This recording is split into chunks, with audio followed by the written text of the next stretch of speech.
It began as most unsettling stories do on an ordinary day.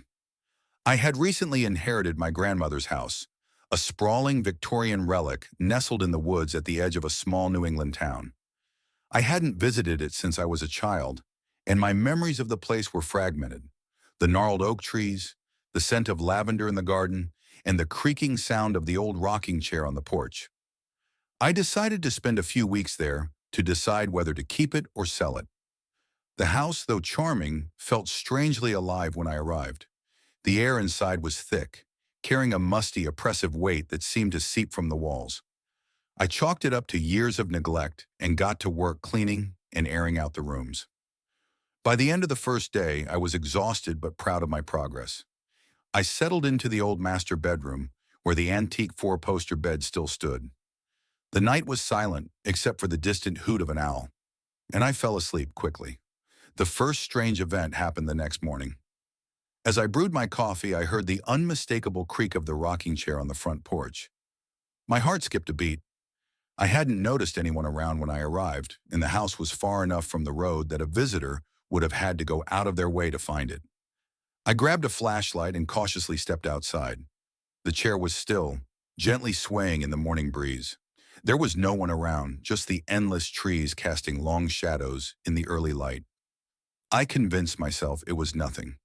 Maybe a stray animal had jumped on it. I returned to my coffee and continued with my day. But as the week went on, the occurrences became harder to ignore. I would hear faint whispers at night, indistinct murmurs that seemed to come from the walls themselves.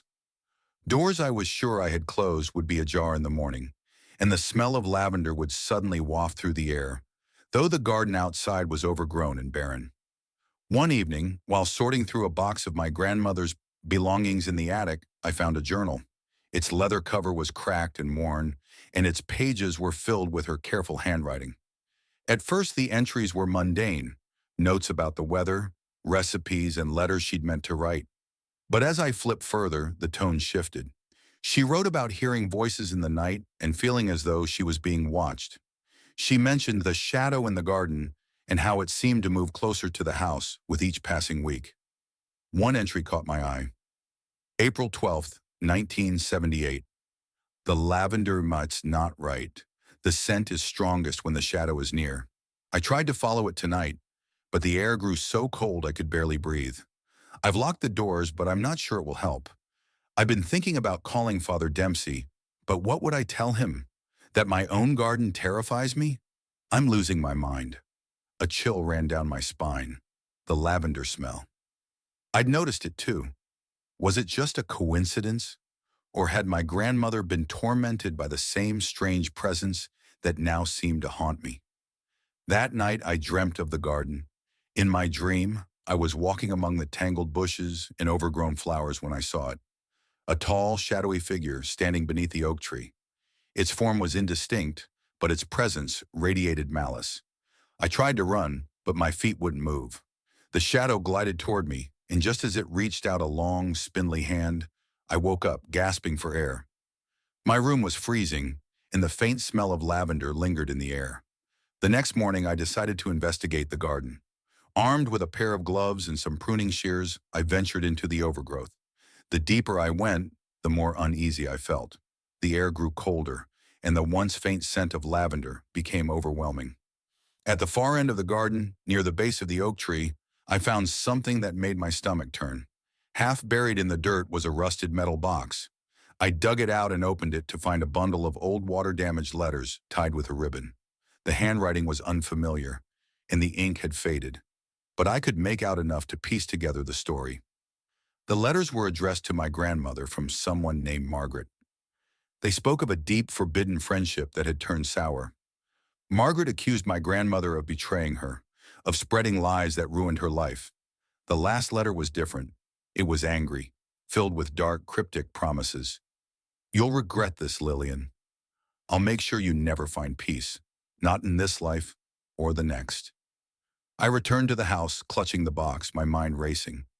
Could Margaret's curse have been real? Was her spirit still here, exacting her revenge on my grandmother's descendants? The idea seemed absurd, yet I couldn't deny the evidence piling up around me. That night, the whispers returned, louder than ever. They filled the house, overlapping and echoing until it felt like 100 voices were speaking at once. I tried to block them out, but they grew unbearable. Desperate, I shouted, "What do you want?" The whispers stopped. The silence that followed was even more unnerving. And then, from the darkness, a single voice answered, "Leave." I didn't sleep that night. By morning, I had made up my mind to leave the house. But as I packed my belongings, I felt a strange compulsion to visit the garden one last time.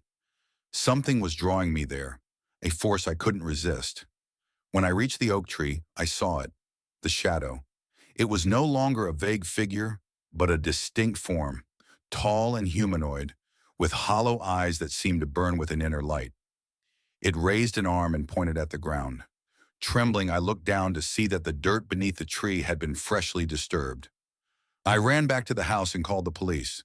When they arrived, I told them about the disturbed ground and insisted they dig.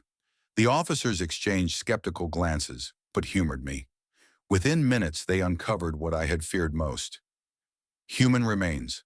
The body was too decayed to identify immediately, but I knew it had to be Margaret. The discovery made headlines in the small town, and the house was sealed off as a crime scene. I stayed in a hotel, hoping to put the entire ordeal behind me, but the shadow hadn't finished with me. A few nights later, I woke to find the lavender scent filling my hotel room. My heart sank as I realized the whispers were back, faint but unmistakable. I wasn't safe, not here, not anywhere. The shadow had followed me, and I knew it wouldn't stop until it claimed what it wanted. Now I'm writing this from a motel on the other side of the country.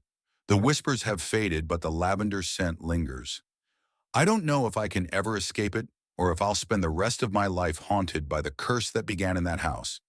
If you ever find yourself walking through the woods and smell lavender where it shouldn't be, turn around.